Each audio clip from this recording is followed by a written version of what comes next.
It's a very wet day today, unfortunately, but I'll do the best I can to try and get some good photos of this garden and the castle. Now, the restoration of these gardens at Brodick Castle began in the early 1900s and included planting of unusual species collected by great plant hunters. They include plants from China, Burma, the Himalaya and America, and the bog garden has a fine display of primulas together with a formal walled garden with its herbaceous borders, annuals and roses. The gardens are well worth a visit at any time of the year, although especially in spring when the famous collection of rhododendrons burst into full bloom. We did have a look round the castle, but I wasn't allowed to take photos, unfortunately, so I just had to take the footage outside in the rain. Now, the location of this castle was probably first used as a defensive site by the Vikings until they were driven from Arran and the rest of the western seaboard of Scotland following the Battle of Lags in 1263. During the Wars of Independence, Brodick Castle was held by the English until retaken by the Scots in 1307. Its subsequent history was equally turbulent. English ships damaged the castle in 1406, and further damage was caused in an attack by John MacDonald, Lord of the Isles, in 1455.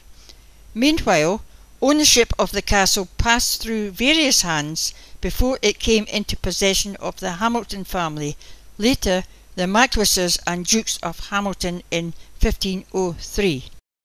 In 1895, Brodick Castle passed to the only child of the 12th Duke of Hamilton, Lady Mary Louise Hamilton.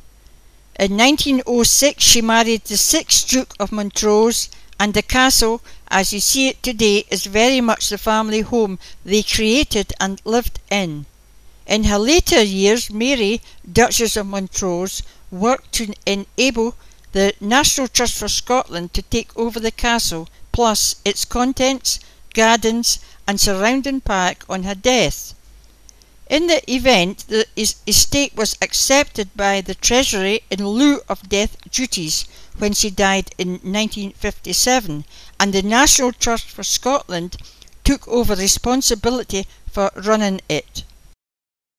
Parts of the castle gardens date back to at least 1710, according to a date on the enclosing wall. Further work was undertaken from 1814, but the main development of the gardens, as they are today, date back to the elevation of the castle to a stately home in 1844.